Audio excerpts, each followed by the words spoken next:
these acts of terror in Paris, Beirut, and Baghdad. I am a Muslim, but I'm not a terrorist. What I am is an 18-year-old boy who has dreams, who feels love, and who has felt lost. I'm just like you. I might be a Muslim, but I'm also a human being. But what I'm not is a terrorist. I'm someone who goes to class, someone who struggles to make friends. I'm someone who feels homesick every once in a while. I'm just like you. I might be a Muslim, but I'm also a human being. Al-Qaeda, Al-Nusra, ISIS, Hezbollah, Boko Haram, they don't represent me. They don't represent my faith. They are not Muslims. I am a Muslim, and I'm just like you.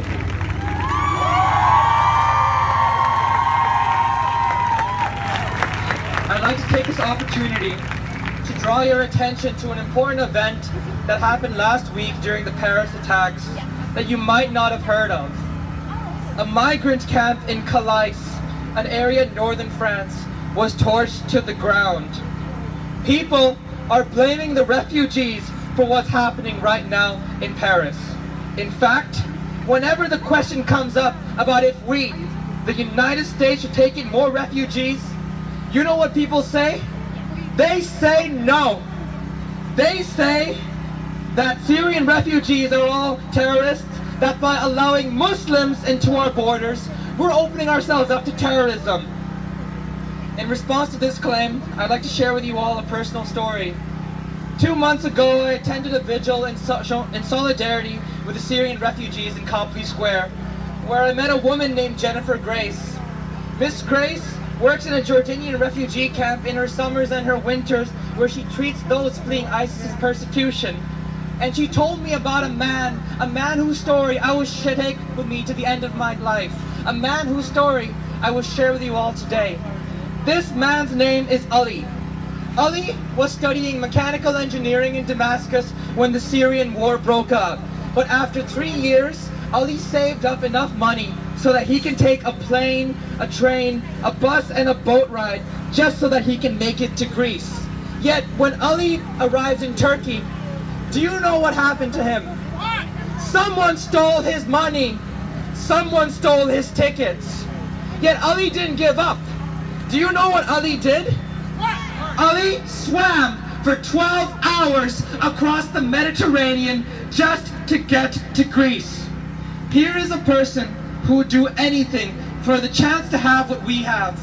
A life free from the fear of death. A life with access to clean water, electricity, and opportunities. The chance to have an education, the chance to get a job, the chance to raise and support a family. His story is representative of what all refugees go through, yet people still choose to deny them a home because of their religion. Do you not realize that these terrorists are the people the refugees are fleeing? Do you not realize that these terrorists are the people the refugees are fleeing? Do you not realize that this war could have happened anywhere? That one day, you and I could become refugees. It doesn't matter what our faith is. What matters is that we're all human.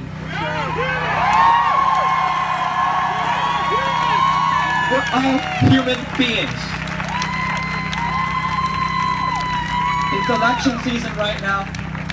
Immigration, borders, and the war in Syria are going to dominate the discussion.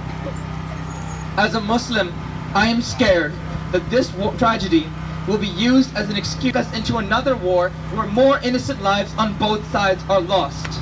Because every single time an innocent child is killed in a drone strike in what is known as collateral damage, we thicken the divide between the East and the West, and we create more and more support for the terrorists who see us as an invading force.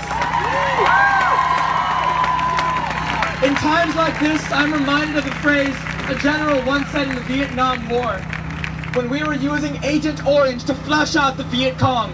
He said that if they weren't Viet Cong by the time we arrived in the village, they sure as hell were by the time we left. This is what will happen if we go to war. The more innocent lives are lost, the more support the terrorists will get. The more support the terrorists will get, the more tragedies we will see like this. None of us want another Paris. None of us want another Beirut. We as citizens of the United States, but most importantly, we as citizens of the world, need to exercise sound and rational judgment with what we do in the upcoming months. We can't let our emotions get the best of us. I'd like to end with a quote of a personal hero of mine and a former professor, from a former professor at the school I go to, Boston University. Elie Wiesel once said, "Indifference is always a friend of the enemy, for it benefits the aggressor, never the victim, whose pain is magnified when he or she feels forgotten. The political prisoner in his cell, the hungry children, the homeless refugees. Not to respond to their plight, not to relieve them of their solitude by offering them a spark of hope, is to exile them from human memory. And in denying their humanity, we betray our own. We must not turn our back on the refugees. My name is Ibrahim. I am a Muslim, and I feel pain for the people of Paris, Beirut, and Baghdad. My name is Ibrahim. I am a Muslim, and I denounce these acts of terror against humanity. My name is Ibrahim. I am a Muslim. I'm not a terrorist, and I'm just like you. And like you, I stand against this injustice. Thank you.